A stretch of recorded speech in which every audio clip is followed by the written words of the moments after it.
PAC यानी public accounts committee सरकार के खर्चे और राजस्व पर नजर रखने वाली सबसे अहम समिति। और अब ये पीएसी दिल्ली की विवादित शराब नीति पर अपनी पैनी नजरें गाड़ चुकी है। अब पीएसी सिर्फ फाइल नहीं पलटेगी बल्कि दोषियों पर गाज भी गिरा सकती है। लेकिन सवाल उठता है, दोषी कौन? क्या वो अफसर जिन्होंने नियमों को ताक पर रखकर ठेकेदारों को फायदा पहुंचाया? क्या वो मंत्री जिन्होंने आबकारी नीति के नाम पर शराब माफियाओं को खुली छूट दी? या फिर वो निजी कंपनियां जिन्होंने इस खेल में अपनी तिजोरियां भर लीं? अब पीएसी इन सभी सवालों के जवाब ढूंढने के लिए कार्रवाई करने जा रही है। 12 सदस्यों की ये कमेटी बीजेपी और आप दोनों ही पार्टियों के नेताओं से भरी होगी। यानी जांच होगी, पर क्या सियासत नहीं होगी? पीएसी अपनी रिपोर्ट तैयार करेगी और दिल्ली विधानसभा अध्यक्ष को सौंपेगी।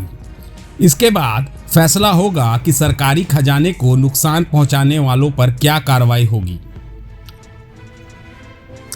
अब जरा समझिए कैग रिपोर्ट में क्या क्या खुलासे हुए। 2017 से 21 के बीच शराब लाइसेंस बांटने में नियमों की धज्जियां उड़ा दी गई। शराब के दाम तय करने में पारदर्शिता गायब थी। यानी जिसने जितना पैसा दिया उसने उतना फायदा उठाया। दिल्ली में बिकने वाली शराब की क्वालिटी तक खराब थी। मतलब दिल्ली वालों की सेहत से भी खिलवाड़ हुआ। शराब माफियाओं पर नकेल कसने की जगह उन्हें खुली छूट दी गई। इस रिपोर्ट में नई आबकारी नीति 2021-22 के 3 बड़े घोटालों के बारे में जिक्र है। पहला, सरकारी ठेकों की जगह प्राइवेट कंपनियों को लाइसेंस, मुनाफा सीधा प्राइवेट जेब में। टेंडर के नियमों की धज्जियां, 2 दुकानों का लिमिट हटाकर एक ठेकेदार को 54 दुकानें दे दी गई। आबकारी शुल्क में गड़बड़ी, एडवांस में टैक्स लेकर सरकार ने कंपनियों को बड़ा फायदा पहुंचाया। अब सवाल उठता है कि पीएसी जांच में किस किस को समन भेजेगी।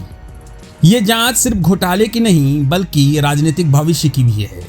पीएसी की रिपोर्ट के बाद क्या केजरीवाल की पूर्व सरकार पर कोई बड़ा गाज गिरेगा या फिर जांच भी बाकी घोटालों की तरह फाइलों में दफन हो जाएगी? अब सबकी नजरें पीएसी की रिपोर्ट पर टिकी हैं। फैसला सिर्फ पैसों के गड़बड़ झाले का नहीं बल्कि दिल्ली की राजनीति की नई दिशा भी तय करेगा।